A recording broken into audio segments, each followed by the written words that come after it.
Untuk kisah kali ini masih ada sebuah cerita dari tulisannya akun Twitternya Om Ras. Dan untuk kisah yang akan saya bawakan kali ini yaitu sebuah kisah yang berjudul Mati Suri. Sebelum kita lanjut ke ceritanya, tekan dulu tombol like video ini dan jangan lupa tekan juga tombol subscribe channel ini dan nyalakan juga lonceng notifikasinya agar tidak ketinggalan cerita-cerita baru dari channel ini. Dan buat teman-teman yang ingin membaca langsung ceritanya, nanti silahkan saja kunjungi linknya yang nanti akan saya sertakan di kolom deskripsi. Dan seperti apa untuk kelanjutan kisah ini? Langsung saja kita simak berikut ini.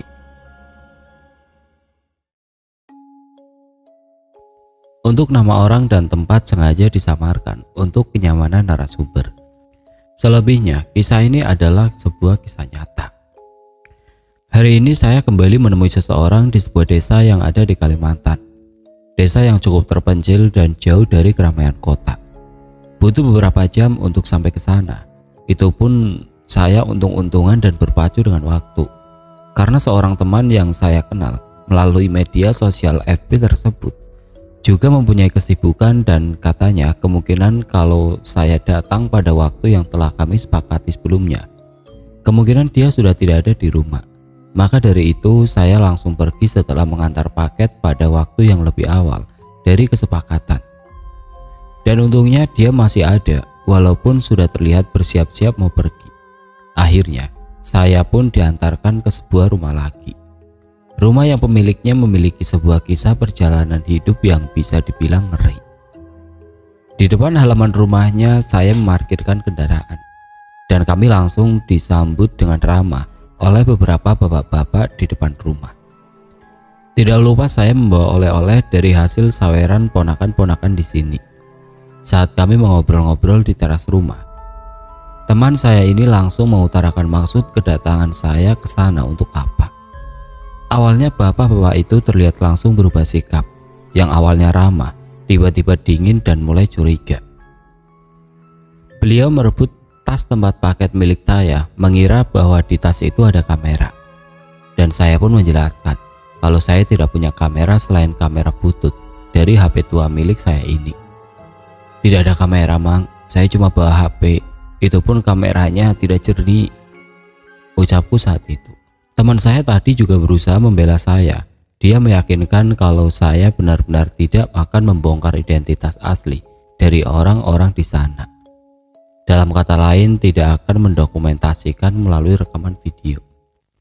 Setelah melewati saat-saat yang cukup rumit, saya dan teman saya pun akhirnya bisa dipersilakan masuk ke dalam rumah. Waktu itu orang yang akan kami datangi ternyata masih tertidur di dalam kamarnya. Seorang gadis cantik berusia sekitar 17 tahunan disuruh untuk membangunkan neneknya. Dan tidak berapa lama, keluarlah seorang wanita tua dari sebuah kamar. Rambutnya yang masih hitam walau di usia yang sudah tidak lagi muda. Wajahnya teduh dan masih terlihat jelas sisa-sisa kecantikan di wajahnya. Dan seiring beliau duduk, muncul gadis kecil dari arah dapur membawa 2 gelas kopi dan sepiring kue patah, yang lalu disuguhkan kepada saya dan teman saya. Saya lalu berkenalan dengan wanita tua itu yang ternyata bernama Nurbaidah. Beliau sangat ramah sekali. Sampai akhirnya saya pun langsung meminta izin dari beliau untuk mendengarkan ceritanya. Awalnya beliau nampak enggan, namun sesaat kemudian beliau tersenyum dan berkata, "Waktunya sudah tiba. Aku izinkan kalian mendengarkan ceritaku dan tolong jadikan ini sebagai contoh," ucapnya seraya meraih tanganku. Setelah berhasil memegang tanganku, saya merasa tangannya dingin dan gemetar. Mataku ini sudah tidak jelas lagi melihat orang-orang, dan dari sentuhanlah aku bisa merasakan orang-orang yang baik dan buruk. Lanjut beliau diakhiri dengan tawa. Tidak lupa saya juga meminta izin untuk merekam suara beliau. Jaga-jaga kalau nanti alur ceritanya saya lupa di jalan. Cerita pun dimulai. Dulu saat desa itu masih dikelilingi hutan dan rumah-rumah juga tidak sebanyak sekarang. Ada seorang gadis bernama Nurbaidah. Gadis cantik yang merupakan buah cinta dari seorang lelaki keturunan Belanda. Ayahnya cuma keturunan bukan asli dan wanita pribumi. Dulu hubungan ayah dan ibunya itu dikecam warga dan dicap sebagai pengkhianat. Namun keduanya tidak terlalu mengambil pusing apa pendapat orang tentang mereka. Yang pasti ayahnya Nurbaida sudah bukan lagi dari bagian orang-orang yang menjajah. Beliau hanya keturunan yang tercipta bukan dari kesengajaan ataupun cinta. Saat Indonesia merdeka, mereka pun menikah dan hidup selayaknya orang-orang di sana, hingga memiliki anak. Dan seiring berjalannya waktu, Nurbaida dan keluarganya pun akhirnya bisa diterima keberadaannya oleh warga. Meski beliau tidak pernah sekalipun keluar dari desa tempat ia dilahirkan itu dari dulu sampai sekarang. Ia tumbuh menjadi gadis yang periang dan selalu ramah pada siapapun. Hari-hari terus berjalan dan saat usianya sudah genap 17 tahun, banyak sekali pemuda-pemuda yang melamarnya dan tidak terkecuali para duda. Mereka sangat mengagumi sosok Nurbaida waktu itu. Apalagi beliau ini pandai dalam segala hal yang membuatnya semakin menjadi idola kaum laki-laki. Namun pada saat itu pula lah kebahagiaannya direnggut oleh takdir. Ayahnya meninggal dunia yang membuat separuh dari keceriaannya menghilang bagai ditelan bumi. Bulan demi bulan berlalu dan tahun pun berganti. Menginjak di usia 20 tahun, barulah Nurbaida menikah dengan seorang laki-laki yang berasal dari keluarga biasa. Tidak seperti pelamar-pelamar sebelumnya yang kebanyakan orang-orang kaya. Beliau hidup bahagia bersama suaminya, dan kebahagiaannya semakin bertambah dengan kelahiran seorang bayi perempuan yang cantik. Namun kebahagiaannya tidak berlangsung lama. Saat usaha suaminya semakin maju, Nurbaida tiba-tiba sakit yang menyebabkan dia tidak bisa merawat anaknya. Bentol-bentol merah yang tumbuh di sekujur tubuhnya semakin membesar dan di dalamnya juga ada semacam nanah. Mirip seperti cacar tapi bukan cacar. Diobati kesana kemari pun juga tidak ada hasilnya. Akhirnya beliau pasrah dan menyerahkan semuanya pada Tuhan. Beliau percaya jika Tuhan sudah mentakdirkan sesuatu, itu pasti akan indah pada akhirnya. Penyakit mirip cacar tersebut mulai pecah dan mengeluarkan nanah juga darah saat tergesek-gesek dengan kain. Namun itu tidak membuat ibadah Nurbaida berkurang. Semua waktunya dia habiskan untuk beribadah, sholat, dan mengaji. Dan anehnya itu di sini, rasa sakitnya semacam berhenti pada saat beliau ini sholat. Bahkan walau tergesek-gesek dengan mukena, darah tidak keluar dari lukanya tersebut. Waktu berlalu kian cepat. Suami Nurbaida yang semakin sibuk dengan pekerjaan akhirnya membayar seorang gadis untuk mengasuh anak mereka. Awalnya Nurbaida setuju-setuju saja. Namun keanehan demi keanehan mulai terasa saat si gadis pengasuh sudah tinggal di sana selama beberapa hari. Penyakit Nurbaida semakin parah. Ia juga tidak lagi bisa menelan makanannya karena rasa sakit yang teramat sangat pada tenggorokannya. Hingga pada suatu malam, Nurbaida sudah pasrah dan merasa kalau itu adalah waktu terakhirnya. Ia pun meminta sang suami untuk memberikan kesempatan untuk memeluk dan mencium juga mengucapkan selamat tinggal pada anaknya. Namun si gadis pengasuh menghasut kalau borok yang ada di tubuh Nurbaida akan menular pada anaknya kalau tersentuh. Dan akhirnya suaminya pun tidak memberikan kesempatan sama sekali. Keadaan Nurbaida semakin melemah. Rasa sakit yang teramat sangat mulai ia rasakan. Dan untuk beberapa saat kemudian, akhirnya Nurbaida meninggal dunia.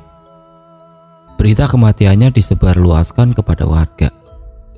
Beberapa detailnya tidak saya ceritakan di sini karena merupakan privasi, jadi harap maklum. Tetangga dan juga warga mulai berdatangan untuk membantu. Lalu keesokan harinya, saat jenazah Nurbaida dimandikan, beberapa orang yang memandikannya melihat seperti ada sesuatu yang keluar dari lubang-lubang koreng di tubuh Nurbaida. Tapi mereka hanya mendiamkannya saja, lalu bergegas memandikan. Setelah selesai berlanjut mengkafani. Keanehan kembali terlihat saat beberapa orang mulai membuka penutup tubuh mayat tadi. Koreng yang sebelumnya terlihat menganga, tiba-tiba rapat dan mulai hilang dengan sendirinya, membuat mereka semua saling tatap dengan wajah bingung.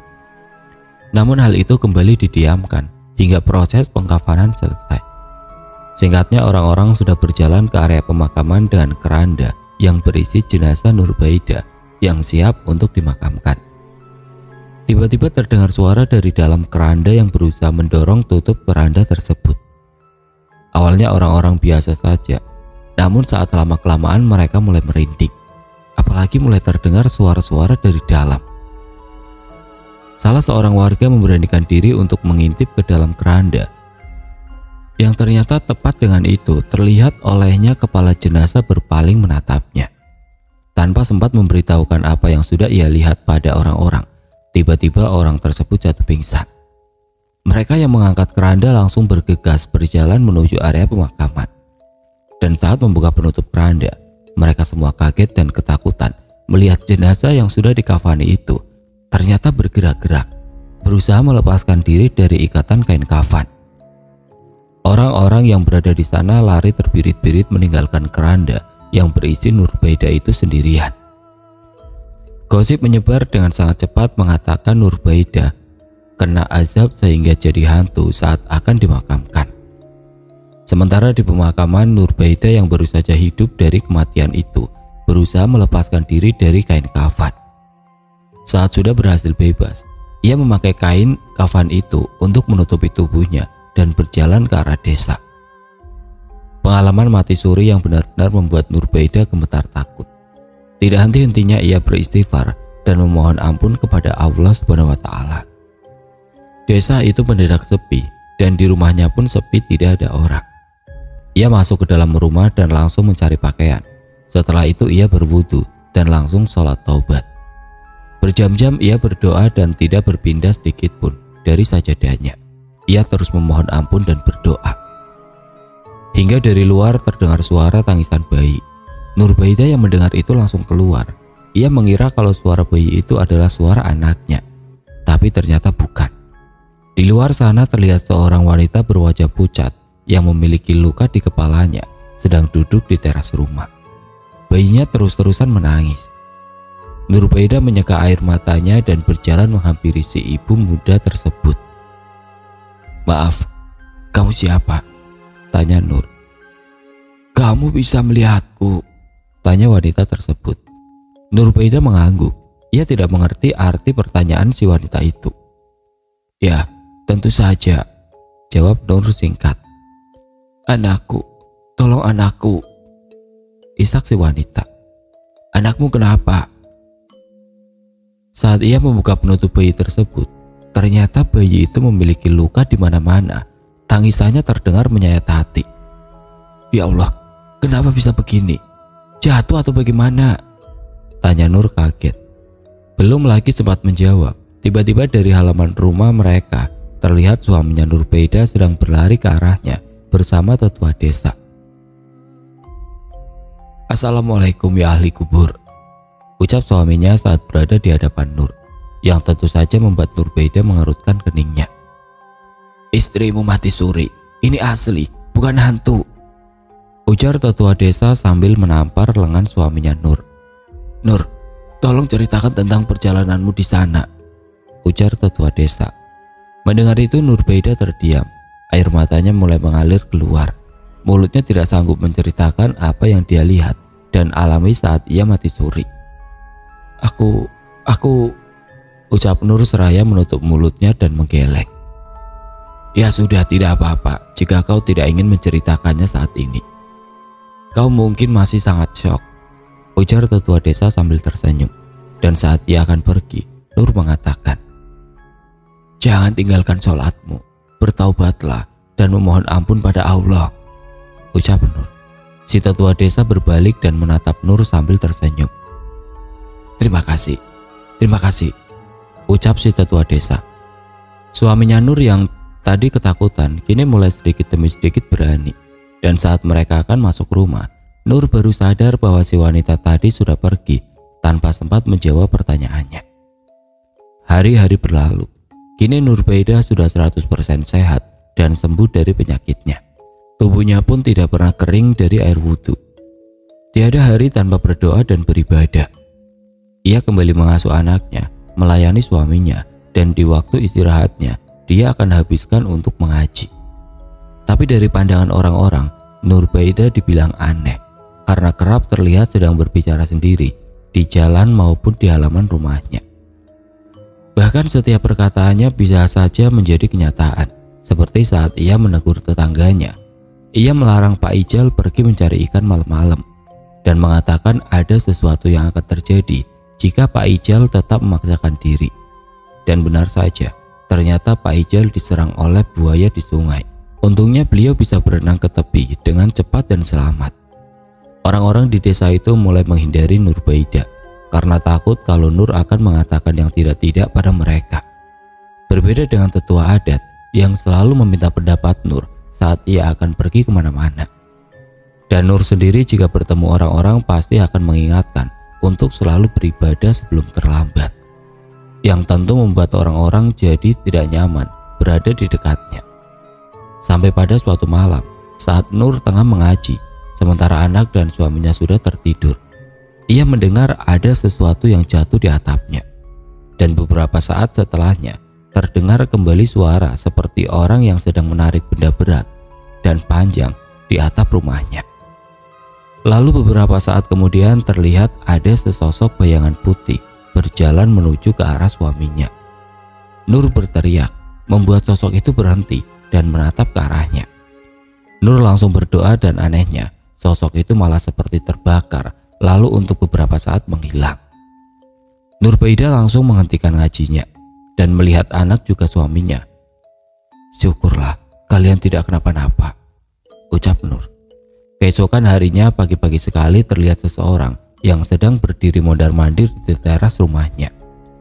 Orang itu ternyata adalah gadis yang dulu sempat mengasuh anaknya Nur saat Nur sakit, yang pada saat pintu terbuka langsung berlari masuk ke dalam rumah. Di dalam rumah dia berteriak-teriak memanggil-manggil nama suaminya Nur, yang tentu saja membuat Nur garu-garu kepala, tidak mengerti dengan apa yang terjadi.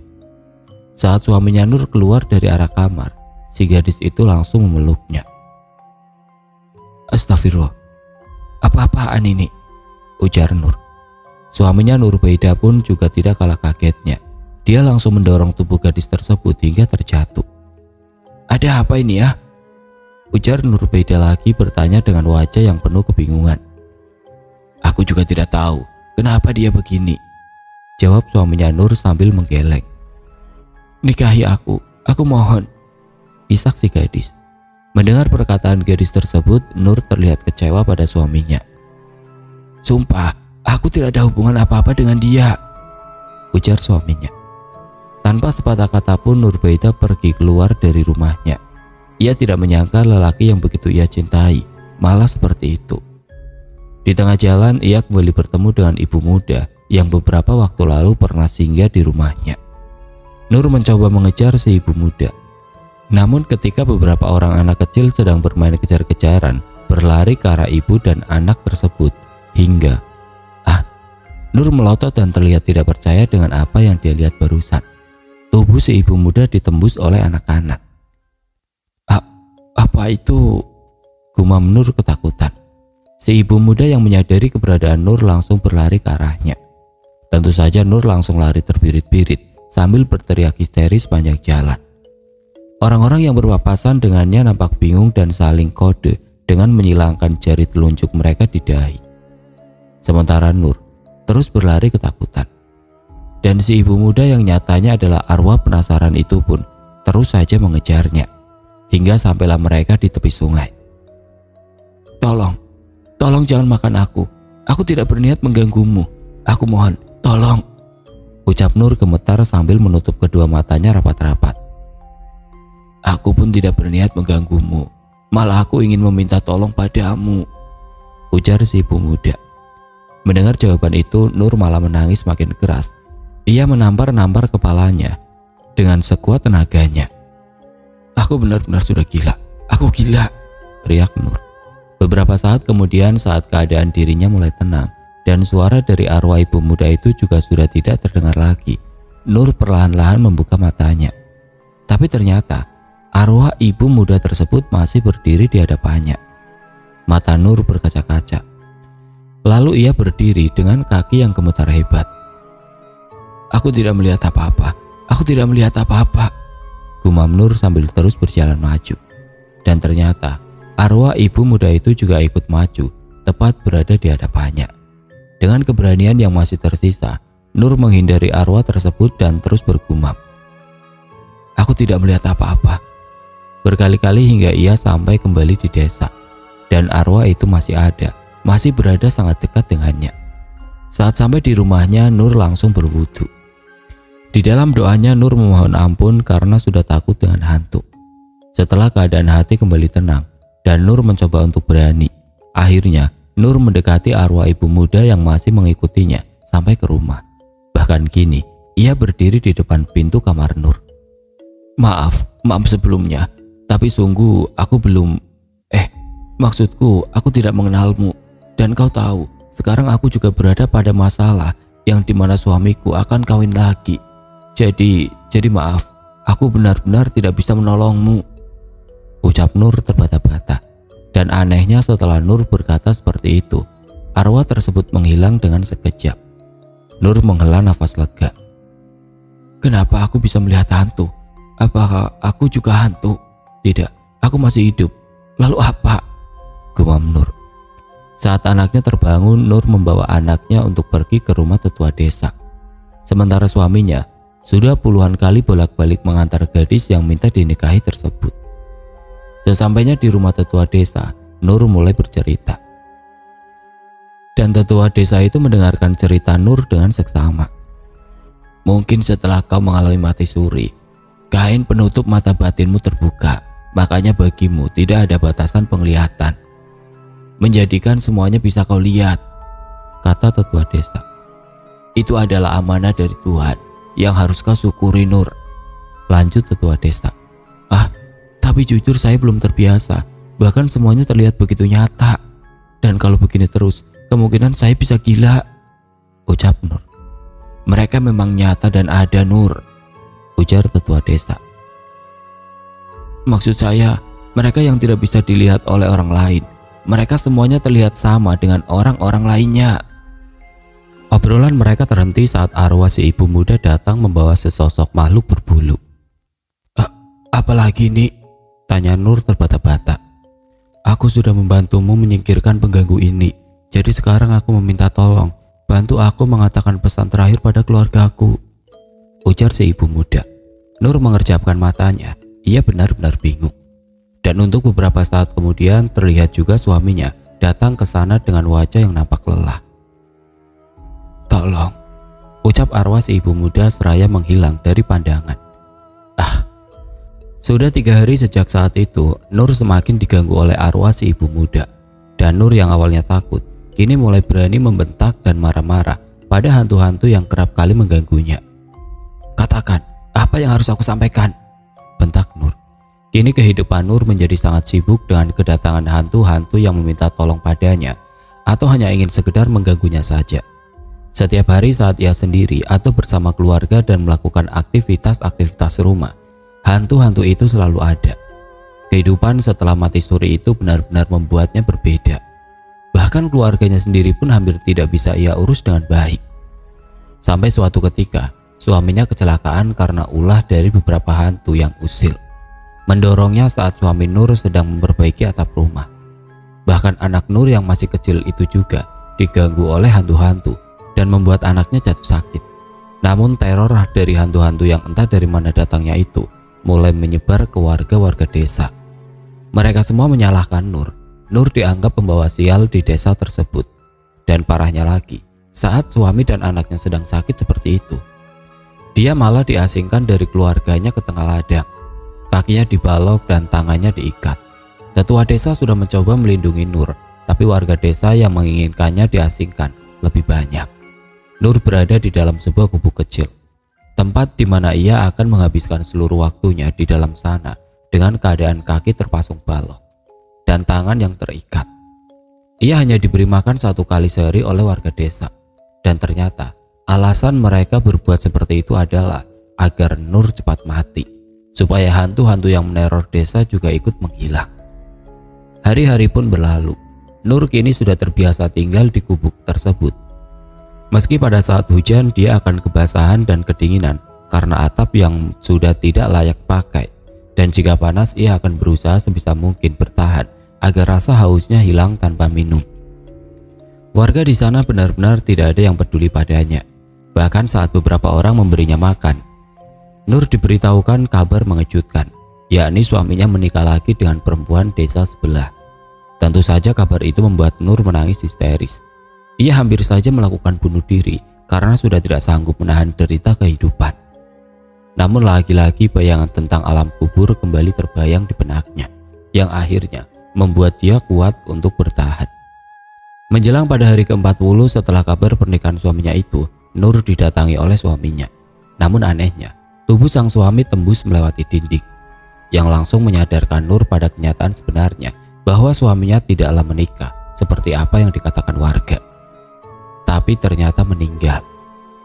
"Bawa aku tidak ingin hidup lagi," isak Nur putus asa. "Kuatkan dirimu, kau masih punya aku di dalam diri anak kita. Kau harus menjaganya," ucap suaminya lalu menghilang. Tidak peduli jika itu hanya sebuah bentukan jin yang menyerupai arwah suaminya, tapi kata-katanya benar memotivasi untuk Nur tetap bertahan. Bulan berlalu dan tahun pun berganti. Kini Nur benar-benar hampir putus asa untuk yang kesekian kalinya. Meski di desa sudah tidak ada teror hantu, tapi warganya seperti enggan untuk melepaskan Nur. Hingga tetua desa nekat untuk membebaskan Nur sendiri. Pada saat warga atau mereka marah, namun dengan bijaknya tetua desa di sini bukan berarti ketua desa ya, tapi orang yang paling tua di desa itu berkata, "Selama ini aku diam, tapi di balik kediamanku itu, aku sama sekali tidak setuju kelakuan-kelakuan kalian yang seenaknya mengurung Nur, memberitakan berita-berita tidak benar, dan terkesan ingin sekali membunuh Nur. Padahal kalian ini rajin sholat, rajin beribadah. Seharusnya tahu bahwa perbuatan kalian seperti ini tidak diperbolehkan oleh agama. Aku juga tidak tahu apa yang terjadi pada otak kalian semua. Kalian bahkan tega memisahkan Nur dari anaknya yang bahkan masih menyusu," ujar tetua desa. Tubuhnya yang rentah dimakan usia bergetar karena menahan amarah yang meluap-luap. Semua warga desa tertunduk, lalu tanpa berkata apa-apa, mereka pergi meninggalkan tetua desa dan Nur. terima kasih, ucap Nur haru. "Maafkan aku Nur, selama ini aku hanya diam, menyaksikan perlakuan mereka padamu." Nur menggeleng. "Saya tidak menyalahkan Bapak atau juga warga, meski saya pernah marah pada mereka, tapi saya benar-benar tidak menyalahkan mereka, karena saya yakin ini semua adalah hadiah terbaik dari Allah untuk saya," ucap Nur sambil tersenyum. Namun saat ia akan berdiri, kakinya yang terpasung selama bertahun-tahun itu ternyata sudah mati rasa. Sekali lagi Nur mencoba untuk kuat. Ia menyeret kakinya sampai ke tanah hingga duri-duri liar menempel dan melukai tangannya yang ia gunakan untuk pengganti kaki. Tetua desa tidak tega melihat keadaan Nur seperti itu, namun tubuhnya sudah sangat tua dan tidak berdaya untuk menggendong Nur. Tapi meski harus merayap, Nur nampak sumringah. Tidak ada lagi kesedihan di wajahnya dan ia ingin sekali cepat-cepat bertemu anaknya. Haru dan bahagia nampak jelas sekali terlihat saat pertemuan Nur dan anaknya. Tidak henti-hentinya Nur bersyukur dan berterima kasih. Tahun-tahun kembali berlalu, meski ingkang-ingkang, kayak jalannya tidak benar atau normal. Tapi Nur sudah bisa berjalan dengan menggunakan kakinya kembali. Anaknya sudah tumbuh mekar dan sebentar lagi akan dipetik oleh seorang pemuda. Nur sangat senang. Kebahagiaan demi kebahagiaan nampak terlihat jelas di matanya. Waktu terus berjalan, kini Nur sudah mulai tua. Dan di masa-masa tuanya itu, dia dikaruniai 3 orang cucu, 1 laki-laki dan 1 perempuan. Dan seiring dengan itu, sebelah matanya mengalami kebutaan karena pernah tidak sengaja mengucek matanya pada saat tangannya masih ada sisa kapur. Dan sebelahnya masih bisa melihat meski buram. Dan dari sentuhan dan suaralah beliau mengenali seseorang. Itu adalah kisah perjalanan hidup beliau. Dan saya pun mulai paham kenapa mereka, bapak-bapak tadi, melarang untuk tidak divideokan. Semoga dari cerita ini bisa diambil pelajaran.